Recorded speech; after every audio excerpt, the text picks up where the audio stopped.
भैया बहन, आज हम लोग चोल के प्रशासन के बारे में अध्ययन करेंगे कि चोल साम्राज्य बहुत ही सुव्यवस्थित साम्राज्य था और इसकी सारी शक्तियां राजा के हाथों में थी।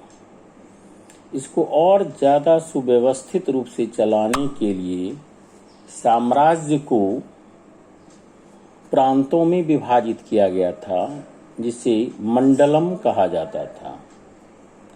हर एक प्रांत का प्रशासन राज्यपाल के द्वारा संचालित होता था। फिर इस मंडलम को भी और अधिक प्रशासनिक दृष्टि से समुन्नत बनाने के लिए इसे जिलों में बांटा गया था। जिला को वलनाडु के नाम से जाना जाता था और कई गांवों को मिलाकर के वलनाडु का निर्माण होता था। प्रशासन की सबसे छोटी इकाई वह थी गांव, क्योंकि कई गांवों को मिलाकर के वलनाडु का निर्माण, कई वलनाडुओं के निर्माण से मंडलम और कई मंडलम के निर्माण से पूरा साम्राज्य था। तो इस तरह चोल का प्रशासन चलता था मुख्य रूप से। अब देखना है कि सबसे इसकी जो महत्वपूर्ण विशेषता थी चोल साम्राज्य की, वो क्या थी। तो ये इसके विशेषता ये थी कि यह प्रशासन जो था विभिन्न स्तरों पर निर्वाचित सभाएं थी, उसी के माध्यम से ये प्रशासन चलता था। तो जिला स्तरीय सभा को नट्टर कहा जाता था और बड़े नगरों की जो निर्वाचित सभाएं थी वो नगरत्ता कहलाती थी। और ये परिषदें ही बहुत से अधिक प्रशासनिक कार्य करती थी। आज पुनः हम लोग देखेंगे ग्राम प्रशासन के बारे में। ये ग्राम प्रशासन क्या है, तो आप यह जानें कि चोल साम्राज्य की ये सबसे बड़ी विशेषता थी कि गांव के सारे कार्य ग्राम प्रशासन के द्वारा ही संपन्न किए जाते थे। गांव के लोगों को इधर उधर भटकना नहीं पड़ता था और प्रत्येक गांव में 2 सभाएं होती थी, या उसको परिषदें भी कह सकते हैं। 2 परिषदें होती थी। उर जो होता था सभी ग्रामवासियों की एक आम सभा थी, इसको उर कहा जाता था सभा को। और प्रत्येक गांव में एक छोटी परिषद या सभा गठित की गई, जिसके सदस्य सभी ग्रामवासियों द्वारा चुने जाते थे।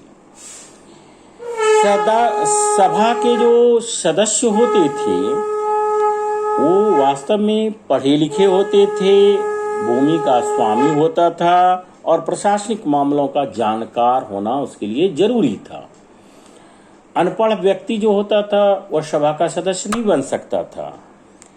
उसके चुनाव का तरीका भी था कि जिनको उसकी उम्मीदवार होना है, सदस्य के लिए उम्मीदवारी देनी है, सबका नाम लिख लिया जाता था। नाम को एक पात्र में डाल दिया जाता था। गांव का जो छोटा बच्चा होता था वो एक एक करके पर्चियों को निकालता था और फिर आपस में क्या होता था, पुनः परिणाम को वहां के पुजारी घोषित करते थे। तो सभाओं का काम क्या क्या था, इसको एक बार हम लोग अवलोकन कर लें कि ये उर यानी सभा क्या क्या काम करती थी। इसका काम था क्या, तो कर एकत्र करना, यानी जो टैक्स वसूल किया जाता था वह सभा के द्वारा ही टैक्स वसूल किया जाता था। गांव में जल की आपूर्ति करना, उसकी व्यवस्था, तालाब, झील, मंदिर, विद्यालय सबका प्रबंधन की व्यवस्था करना। ग्रामवासियों के बीच यदि कोई विवाद उत्पन्न हो जाए तो उस विवादों का निपटारा करना भी सभा का ही कार्य था।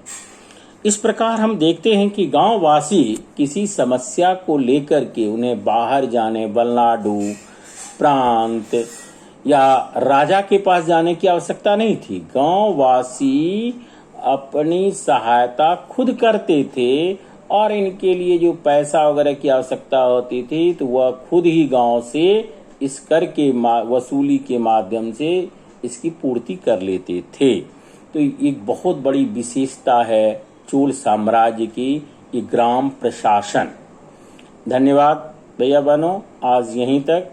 फिर अगली कक्षा में हम आगे के बारे में विचार करेंगे। धन्यवाद।